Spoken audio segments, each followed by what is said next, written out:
जब मैं 2 साल की थी तो मेरी मम्मी डेथ कर गई। आफ्टर मेरे फादर भी डेथ कर गए। मेरे मामा डॉक्टर हैं, एक टिस्को के इंजीनियर है, एक मामा मेरे बिल्डर है, मेरे अंकल भी बिल्डर है। मतलब फैमिली बैकग्राउंड बहुत ही अच्छा कह सकते हैं। बट हमारे लिए कोई नहीं था। वो लोग उस लेवल में थे, शायद ये फील हुआ कि हम लोग उस लेवल के नहीं हैं। कैसे टैकल किया आप, कैसे कर लिए? मैंने 2 साल मेडिकल किया भी, बट ट्यूशन पढ़ाना, घर चलाना, सारा कुछ रिस्पॉन्सिबिलिटी। आफ्टर ग्रेजुएशन मैंने बीपीएससी फर्स्ट अटेम्प्ट में ही क्लियर कर लिया। यूपीएससी असिस्टेंट कमांडेंट भी सर मेरा हुआ था। मैंने 17 से 17 में दरोगा भी फर्स्ट अटेम्प्ट में ही क्लियर कर लिया था। कि इतना इतना रिजेक्शन के बाद लोग डिमोरलाइज होने लगते हैं, लेकिन फिर भी बोले चलो हम दरोगा में तो ये कह सकते हैं कि स्ट्रेटजी सिंपल है, लेकिन हाँ, डिवोशन 100 नहीं 200% आपको देना पड़ेगा। अगर आप पीटी में ही अटक जाइएगा तो फिर आगे का तो सवाल ही नहीं उठता है। पहले से किसी और चीज़ का प्रिपरेशन कर रहे हैं बट दरोगा करना चाह रहे हैं, तो सर सिंपली मैं यही कहूँगी कि जय हिंद एवरीवन, मेरा नाम है ब्रजेश सत्यार्थी और ऑन ड्यूटी में आप सभी का बहुत बहुत स्वागत है। दोस्तों, आज की इस इंटरव्यू सेशन में हमारे साथ अंकिता मैम है, जिन्होंने की बिहार एसआई 1275 में फाइनल सिलेक्शन ली है। चलिए बात करते हैं और जानते हैं कि कैसी इनकी जर्नी रही है, कितना स्ट्रगल भरा लाइफ रहा है, कैसे उतार चढ़ाव से गुजरते हुए आज इस मुकाम पर ये आई है। इन्होंने कैसे स्ट्रैटेजी तैयार की थी, कितने एग्जाम को क्रैक किया, कहाँ कहाँ फेलियर मिली, कहाँ सक्सेस मिली, क्या क्या बुक लिस्ट इन्होंने फॉलो किया था अपनी तैयारी के दौरान, जो भी चीज़ें बिहार दरोगा की तैयारी से संबंधित मैम से हम डिटेल में चर्चा करेंगे। तो चलिए मैम से बात करते हैं, इन तमाम चीज़ों को जानते हैं। मैम, ऑन ड्यूटी में आपका बहुत स्वागत है और फाइनली बिग कॉन्ग्रेचुलेसन की सिलेक्शन हो गया। Thank you sir, thank you very much. दरोगा की जो तैयारी करते हैं, वो अगर आपका वीडियो देखेंगे तो कहेंगे कि मैम बहुत अच्छी हैं देखने में। क्या इसका बैकग्राउंड बहुत अच्छा रहा है क्या?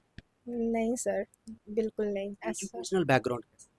सर एजुकेशन बैकग्राउंड तो मेरा अच्छा है। I am a student of Kendriya Vidyalaya from Ranchi, and I have completed my 12th from Ranchi Women's.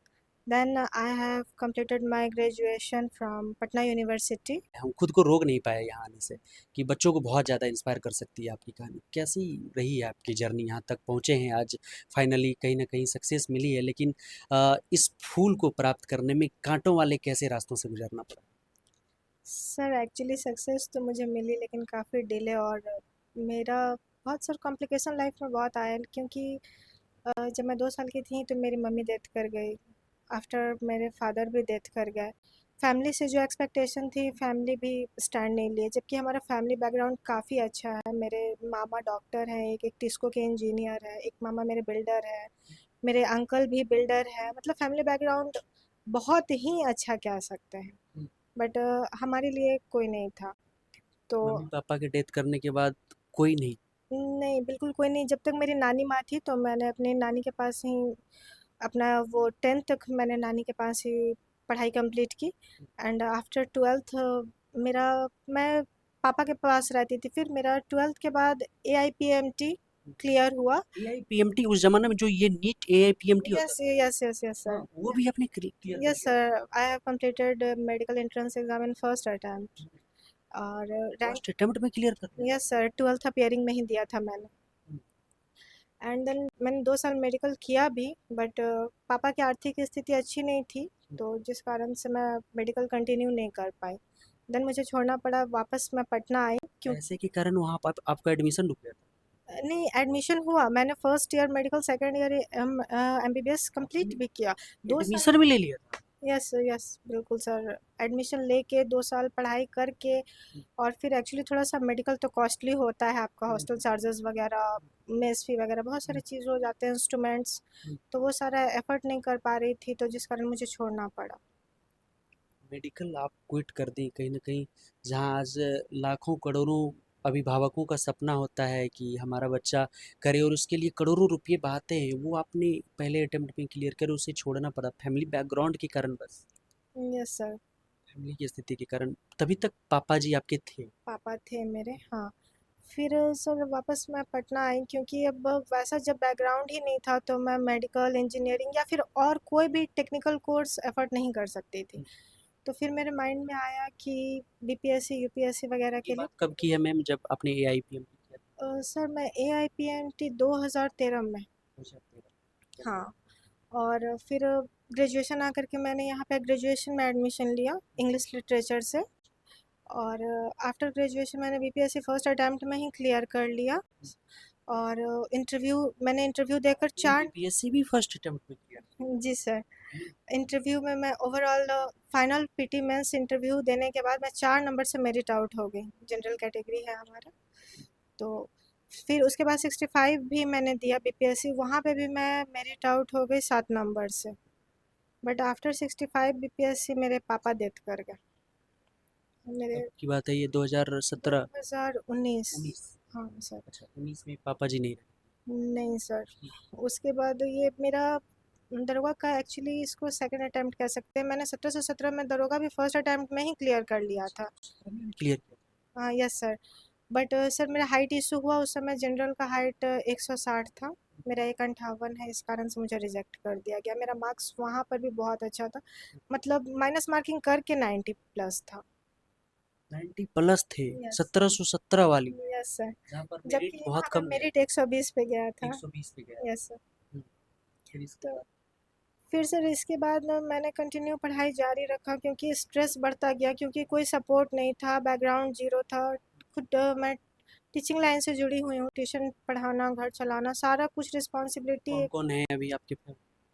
Sir family में तो बस अभी एक हम और एक मेरा भाई है बस। क्योंकि और फैमिली क्या क्या। करते हैं भाई साहब? सर वो मेरा छोटा भाई है, वो सेफ्टी का डिप्लोमा किया हुआ है उसका, मतलब अभी वो समझिए कि स्टूडेंट ही है। अच्छा अच्छा। इंजीनियरिंग का डिप्लोमा कर रहा है अभी। हम्म, और फिर क्या हुआ इसके बाद? सर ये फिर मेरा ये 2213 का भी हुआ। 2213 में भी मैंने मेंस पीटी समय मेरा अच्छा मार्क्स था, लेकिन रनिंग में एट अ टाइम बस समझिए मैट के काफ़ी नज़दीक जाके ना मेरे पीछे वाले जो थे, जिस कारण से मतलब धक्का लग गया। थोड़ा सा होता है ना, लोग लास्ट टाइम पे सब पिकअप पे रहते हैं, तो बस वहाँ पे मैं गिरी, जिसके कारण मेरा 3 सेकंड एक्स्ट्रा लग गया। तो रनिंग में 3 सेकंड एक्स्ट्रा लगने के कारण छट गई। फिर भी हार मानना तो था नहीं, क्योंकि कुछ ना कुछ तो पाना था। जब यहाँ तक पहुँचे तो हार मानने का तो सवाल ही नहीं उठता था सर। 24 में क्या हुआ? सर 2446 एक्चुअली मैंने दिया ही नहीं, क्योंकि जब 1717 में मैं हाइट के कारण रिजेक्ट हो गई, तो 2446 देने का कोई वही इशू नहीं क्राइटेरिया? है। बिल्कुल वही क्राइटेरिया था। तो फिर ये सर 1275, तो इस बार थोड़ा सा माइंड में आया भी कि 1275 सीट कम है ये वो। फिर थोड़ा सा मतलब हेल्थ इशू और मेंटल प्रेशर भी बढ़ जाता है ना, कि इतना इतना रिजेक्शन के बाद लोग डिमोरलाइज होने लगते हैं। लेकिन फिर भी बोले चलो। सर फिर 1275 में भी मेरा पीटी मेंस आराम से हुआ। मेरा मेंस में भी यहाँ 87 प्लस मार्क्स है। और ये फिजिकल, सर फिजिकल मेरे लिए काफ़ी कॉम्प्लिकेटेड था, टू बी वेरी ऑनेस्ट, क्योंकि सर बीपीएससी का प्रिपरेशन, यूपीएससी असिस्टेंट कमांडेंट भी सर मेरा हुआ था, ये 2016 वाला यूपीएससी असिस्टेंट कमांडेंट। हाँ। तो सर मतलब क्या बोले, हम थोड़ा सा फिजिकल से बहुत नर्वस हो रहे थे सीरियसली। जो कि जो भी लड़कियां हैं उनका ये बहुत बड़ा प्रॉब्लम होता है। हम लोग जब ग्राउंड पे भी फिजिकल सब साथ में प्रैक्टिस करते थे, तो जो भी लड़कियां बीपीएससी या मतलब जो भी जो ज़्यादा पढ़ाई से जुड़ी होती थी, उनका फिजिकल वीक रहता है। बीच में मतलब फिजिकल से जस्ट 10 दिन 15 दिन पहले टाइफाइड हो गया हमको। फिर एक्सीडेंट भी हुआ। पर ये सब चीज़ भी जब दृढ़ संकल्प हो ना इंसान का, तो इंसान को कोई भी चीज़ तोड़ नहीं सकता है। ये सब चीज़ भी मैंने रिकवरी किया, और फिजिकल इतना नज़दीक आ गया, मतलब सर 7 डेज़ रिमेनिंग मेरे पास था। मैं काफ़ी नर्वस थी। तो उसमें सर जो हमारे ट्रेनर हैं निशांत सर, एक और हैं सर मनीष भैया, उनको हम लोग भैया बोलते हैं, लेकिन वो भी मतलब रनिंग करवाते हैं, वो भी बिहार पुलिस में ही हैं। तो ये लोग काफ़ी मोरली बूस्टअप किए। मेरे फ्रेंड्स लोग, मेरे भाई लोग, सब कोई काफ़ी सपोर्टिव थे कि नहीं हो जाएगा रिकवरी, एकदम बिल्कुल हो सकता है, तुम कर सकती हो। क्योंकि यहाँ थोड़ा मोरल डाउन होने लगा था, इतना ट्रेजेडी के बाद आदमी थोड़ा डिमोरलाइज हो ही जाता है। और जब कुछ बुरा हो जाता है ना, तो सारा बैक चीज़ माइंड में आने लगता है, क्योंकि सोसाइटी आपको क्या बोल रहा है, आपका बैकग्राउंड क्या है। उस समय फादर मदर सबको आप मिस करने लगेंगे कि हम ऐसे सिचुएशन में हैं, हमारा कोई नहीं है, अब हम क्या कर सकते हैं, नहीं होगा। लेकिन फिर भी मैंने हिम्मत रखा, मैंने फिजिकल दिया, और फिजिकल मैं क्लियर की। कोई इवेंट में कहीं कोई परेशानी मुझे नहीं। जब मैम, कहीं ना कहीं ये भगवान न करे कि किसी के साथ ऐसा हो, और आपने ये सब झेला है। फाइनली बिहार ऐसा ही बनी है, और दुआ करेंगे कि आप बीपीएससी क्रैक की और क्रैक करें, क्योंकि आपने तो एक दो बार इंटरव्यू भी दे दिया है। अच्छा, ये दरोगा के लिए बता दीजिए फिलहाल इस वीडियो में। बीपीएससी के लिए मैं आपका एक इंटरव्यू जरूर लाऊंगा, और दुआ करता हूँ भगवान से कि वो दिन भी आए जिस दिन मैं बीपीएससी का इंटरव्यू आपका करूँ। दरोगा के लिए फ़िलहाल बता दीजिए कि दरोगा के लिए आपने क्या स्ट्रैटेजी फ़ॉलो किया था? कि जब हम आपके घर आए थे तो उस टाइम आपके 1-2 भाई भी मिले थे। वो लोग भी कह रहे थे कि हम लोग तो नहीं हो पाए हैं अगले बार के लिए। तो कहीं न कहीं उन लोगों को भी इंस्पिरेशन मिलता है कि हमारी बहन कहीं न कहीं 2-3 बार से प्रयास की हो गया तो फिर हम लोग का भी हो जाएगा। बिल्कुल सर। सर मेरा 64 सीट जो है ये मद निषेध फिजिकल 16 तारीख को होने वाला, उसमें भी मेरा रिजल्ट है। हाँ सर, जबकि उसमें जनरल कैटेगरी का एक सीट है, फीमेल फीमेल का 2 सीट है, और लगता है लगभग 5 फीमेल कैंडिडेट। ईडब्ल्यूएस का सर कोई सीट नहीं था उसमें, ठीक है। तो उसमें भी रिजल्ट है। तो कहीं ना कहीं सर हम दरोगा में तो ये कह सकते हैं कि स्ट्रेटजी सिंपल है, लेकिन हाँ, डिवोशन 100 नहीं 200% आपको देना पड़ेगा। सर दरोगा के लिए देखिए सर, बेसिकली आपको अगर एनसीईआरटी वगैरह आपका कॉन्सेप्ट क्लियर है तो बहुत अच्छा है, लेकिन कुछ कैंडिडेट वैसे भी होते हैं जो मतलब रेलवे के हैं या पहले से किसी और चीज़ का प्रिपरेशन कर रहे हैं बट दरोगा करना चाह रहे हैं।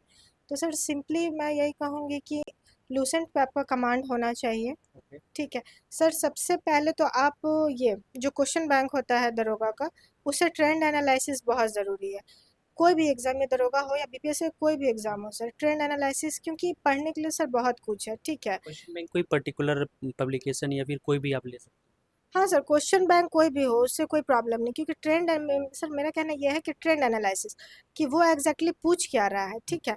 तो आप उसका एक लिस्ट बना लीजिए कि ये टॉपिक से ही मेनली पूछ रहा है। जैसे कि ये होता है ना, बुक ऑथर पूछता है, खेल खिलाड़ी पूछता ही है, या फिर कोई प्लेयर किस स्पोर्ट्स से जुड़ा हुआ है ये पूछता है, या फिर कुछ क्वेश्चन सर ये वर्ल्ड हिस्ट्री का भी रहता है, एकदम फिक्स है। और मतलब पीटी में ये सब ज़रूरी है। और सर मेनली करंट करंट बहुत इंपॉर्टेंट है, क्योंकि लोग, अगर आप पीटी में ही अटक जाइएगा तो फिर आगे का तो सवाल ही नहीं उठता है। तो सर करंट के लिए स्पीडी और एडिटोरिया दोनों आप ले सकते हैं। सर मैंने तो स्पीडी ही पढ़ा था, क्योंकि सर ये वन लाइनर ही रहता है इसमें, करंट ये स्टेटमेंट बेस इसमें नहीं है, ठीक है। तो सर आप करंट के लिए स्पीडी को फॉलो करें, जो भी मतलब तैयारी करना चाह रहे हैं आगे, क्योंकि अब तो नेक्स्ट वैकेंसी सर अगस्त में आने जा रहा है। अप्रॉक्स सुनने में आया 2400, तो काफ़ी बड़ी वैकेंसी है। तो सर ये क्वेश्चन बैंक एनालिसिस करने के बाद और लूसेंट पे आपका कमांड होना चाहिए। और नंबर ऑफ़ सेट्स, मैंने प्लेटफॉर्म का सेट सर लगाया था, और प्लेटफॉर्म का जितना भी वॉल्यूम अवेलेबल हुआ वो मैं मतलब लगाया, मतलब लगाई सर। और उसके बाद सर जो भी सेट आपको मार्केट में और सर जो आपका क्वेश्चन गलत हो रहा है या जो सेक्शन आपका गलत हो रहा है, ठीक है, प्रैक्टिस मेक्स मैन परफेक्ट। जो चीज़ आपका गलत हो रहा है आप उसका नोट्स बनाएं, उसको रिवाइज करें, या आप लूसेंट से करें, या फिर कॉन्सेप्चुअल ज्योग्राफी गलत हो रहा है तो महेश कुमार वर्णवाल, पॉलिटी गलत हो रहा है तो लक्ष्मीकांत, जो उस तरह का पढ़ते हैं वो वैसे पढ़ें। और जो बेसिकली लूसेंट पे ही डिपेंडेंट है तो वो लूसेंट से रिवाइज करें, क्योंकि लूसेंट से ज़्यादा बाहर इसका सर सिलेबस नहीं है, ठीक है, हैं? दरोगा का। जी सर, तो बेसिकली बस मैं यही कहना चाहूँगी कि स्पीडी, लूसेंट और सेट प्लेटफॉर्म का प्रैक्टिस करें, और सेट प्लेटफॉर्म के अलावा भी जो भी मार्केट में अवेलेबल हो नंबर ऑफ सेट्स सेट में लगा। एक पर रिलाई नहीं आप वेरिएशन वेरिएशन, हाँ हाँ बिल्कुल, क्योंकि सर टाइम, अगर एग्जाम में टाइम मिल रहा है, मेरा सेट कंप्लीट हो चुका है, तो हम दूसरा भी स्पार्क वगैरह एडिटोरिया का भी आता है जो आपको अवेलेबल है मार्केट में। रिवीजन का शेड्यूल बता दीजिए। रिवीजन का क्या शेड्यूल रहता था आपका? 5 दिन पढ़ाई करनी है, 2 दिन रिवीजन करना है या फिर 3 दिन पढ़ाई 3 दिन रिवीजन, क्या रेशियो रहता है? सर डेली पढ़ाई और डेली रिवीजन। डेली का डेली? यस सर, क्योंकि सर अगर आप मान लेते किस कारण से, क्योंकि मेरे साथ मेंस के समय ट्रेजेडी भी हुआ, एक चचेरा भाई डेथ कर गया, तो मेरा मेंस से पहले पूरा 15-20 दिन पढ़ाई डिस्टर्ब हो गया। और जिस दिन सब काम क्रिया सर जो ख़त्म होता वो ख़त्म हुआ, और मैं अगले दिन मेंस था। तो ऐसा भी ट्रेजेडी किसी किसी के साथ हो सकता है, इसलिए कहेंगे कि सर जो भी आप पढ़ रहे हैं, जो कर रहे हैं, उसको आप रिवाइज करते चलिए। क्योंकि अगर कोई इंसिडेंट हो जाए, कोई नहीं जानता सर, कोई ट्रेजेडी हो जाए, तो आप कम से कम जितना पढ़ें उतना पे भी आप कंफर्म रहिए कि हाँ मेरा रिजल्ट होने जा रहा है, मेरा रिजल्ट नहीं रुकेगा। क्योंकि सर मेरा तो मेंस टाइम में ये ट्रेजेडी हुआ था, हम तो मेरिट आउट हो सकते थे, लेकिन जब मैं मार्कशीट आएगा तो सर मैं ज़रूर शेयर करूँगी, मेरा मार्क्स 87 के आसपास होगा। बहुत शुक्रिया बात करने के लिए। थैंक यू सर, थैंक तो देखिए अभी हमारे साथ अंकिता मैम थी, जब अपना जर्नी शेयर की होंगी तो आप इंस्पायर हुए होंगे, क्योंकि हमें पता था कि इस तरह की चीज़ें आपको इंस्पायर कर सकती है। इतना बैकग्राउंड अच्छा होने के बावजूद भी इस संघर्ष के दौर से गुजरना कहीं न कहीं ये चीज़ें इंस्पायर करती है, और उम्मीद करेंगे कि ये सेशन आपको पसंद आया होगा। बाकी मैम ने अपनी स्ट्रैटेजी शेयर की, अपनी जर्नी शेयर की, अपना बुक लिस्ट शेयर किया और बताया कि कैसे यहाँ तक पहुँची है। बाकी आपका क्या कोई सवाल है बिहार दरोगा से संबंधित, अब कमेंट करके लिखिएगा जरूर। मिलेंगे आपसे बहुत जल्द ऑन ड्यूटी पर। जय हिंद।